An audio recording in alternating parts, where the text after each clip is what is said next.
So for anybody to get into marriage in the modern age, you must be prepared for the marriage. And preparing means your mental maturity, your financial maturity, and your physical maturity.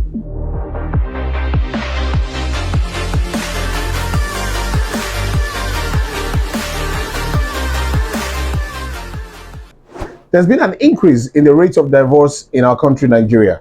As a matter of fact, it's a global challenge, but we're trying to restrict it to our communities in Africa here. With me on set today is Mr. Augustine Omilo. Yeah. Welcome, sir. Thank you. Always good to have you on set with us. Yeah, thank you very Now, what's your take on the rates of divorce in Nigeria, particularly? Yes. You see, many people don't understand what marriage is all about. You know, it involves opposite sex. And when you say something is opposite, it means if you are facing this way, the opposite is facing the other side. Which tells you that the man and the woman are different people. They are different species of human beings. Okay. So now it takes knowledge and understanding to understand something that is opposite. And therefore, because people who are not given to studying to see the how to manage opposite things, you know, they fall into trouble most of the time because you want to show that you are not foolish. And in the course of showing that you are not foolish, you exhibit foolishness. That is why there is no marriage that is actually wrong or bad. But the management is faulty all the time. Because in the African setting, there are procedures for getting married. And if for example, now you start on a faulty footing, you know, when you get to the university with a wrong admission qualification, at the time it is discovered that your qualification that brought you to the university is wrong, what happens? You are rusticated. So the same thing, if you come into marriage with wrong mindset and wrong knowledge of how things should work, by the time the things begin to manifest, the resultant effect is divorce. Wow, that's interesting. What yes, we're tapping a lot of deep wisdom from Mr. Augustine Omilo today.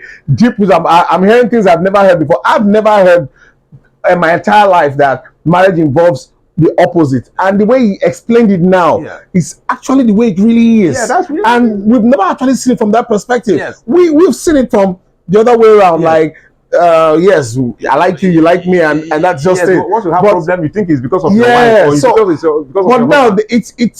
it takes like you in your own words, you said it takes knowledge of understanding of the opposites. Yes. And it will take extra patience to understand something you are unaware of. Yes. Wow, that's deep wisdom. That's deep wisdom.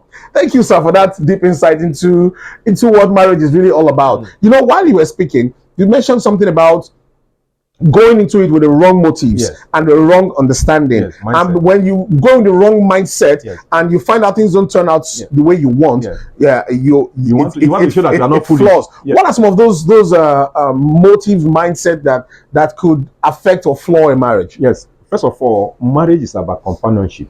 Okay. Now, in a companion, there are so many things involved. But unfortunately, we look at money. Yes, one of them. We also look at sex as one of them. We look at so we don't even look at that integral part of it, which is companionship. For example, now I've had some persons who said they went to divorce because their spouse denies them sex. For example, it's very bad. It's so bad. But is that the only thing that you need in that relationship? What if that your spouse is maybe a businesswoman or a businessman who, when you come back from your office, comes exhausted and all that. Yeah, you get exhausted, and is able to give you some soul-lifting, motivational thoughts that will now help you to move forward the following day, you know, and you make progress in life, contributing to your society so positively that maybe some people you become a sort of businessman in the society. That angle. Yes. Okay. So is it only sex that you can get from your spouse? No. So if your spouse, there are some persons, like in the Catholic faith, who become priests. You know, I don't want to believe that some of them misbehave also. But if you're a priest in the Catholic setting, maybe some of them they forgo sex. They don't.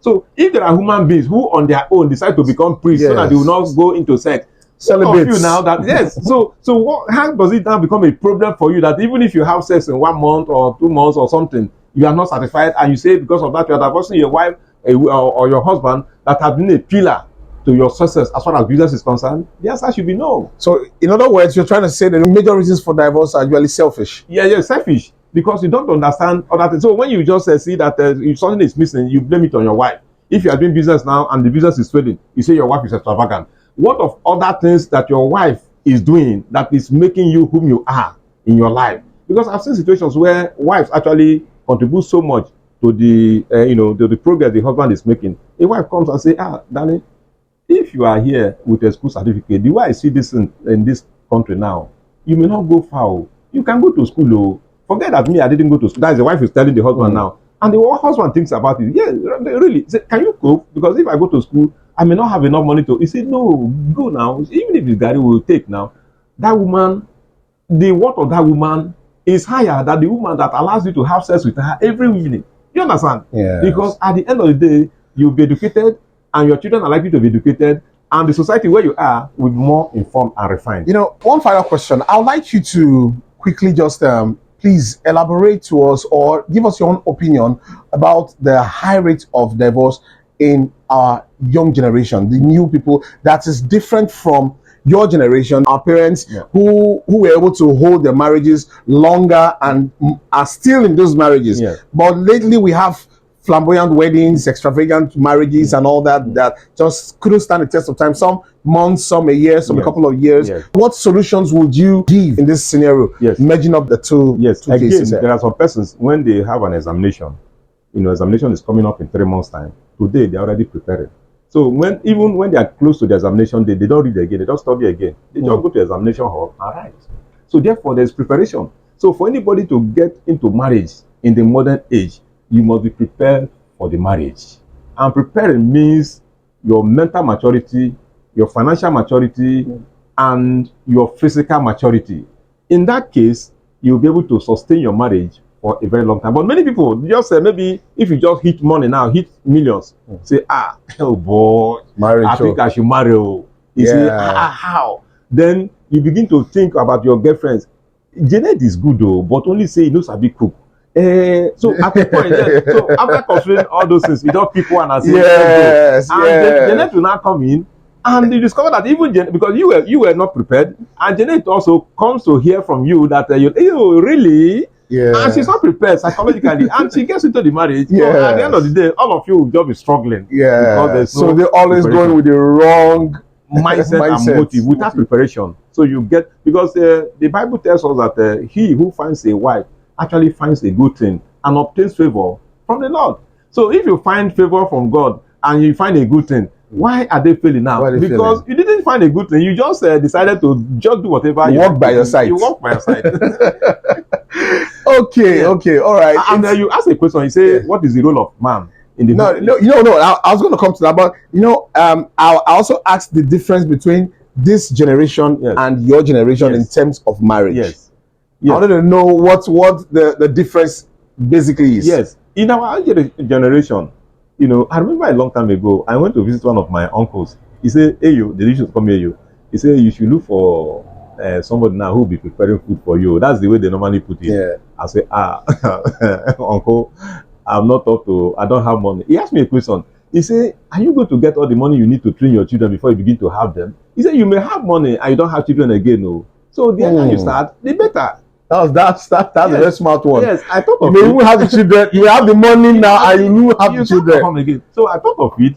So, but somehow the foundation of that question actually helped me to make up my mind on when to actually marry. I started working on it because see, when you are getting married now, you now begin to look at how things will be in the next 2-3 years based on your income. Either you are going to work on that income, or you are going to change your job for you to be able to get married, or you want to change your house, because if you are living in one room like I was, but I made up my mind that I will never marry and live in one room. So you must be able to change your environment to suit the kind of life you want. It takes preparation. That is the difference between us and them. Your parents, maybe sometimes they are worried, but you are not worried.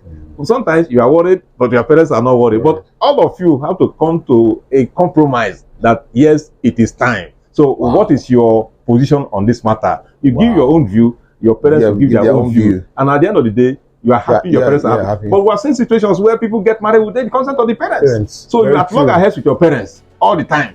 And the Bible says you should honor your parents so that your days on earth will be long and you'll be successful. So you get married now, and from the day you get married, you start having problems with your parents. So that is some of those things that differentiate us from the people of today. Wow, thank you very much, Mr. Augustine Omilo. We've tapped in. In fact, I think we need to have a special segment on marriage, where it's very special segment dedicated to marriage with Mr. Augustine Omilo on another episode, where he would tell us more. I need to learn more. Or I need to learn more. I need to learn more. All the things I've learned from just these few minutes, I've never heard them before. The way you're bringing them out, all right? God has been helping us, but this measure of wisdom has been very helpful. Thank you very much. Thank you very much. And I believe a lot of people have been helped with the things you said. A lot of people are learning. A lot of people are changing their approaches towards marriage and tolerance and understanding. Like I said a lot. And we will need to have you on this show again to talk extensively on marriage. Please don't forget to like, share, drop your comments, and most importantly, please subscribe. Thank you.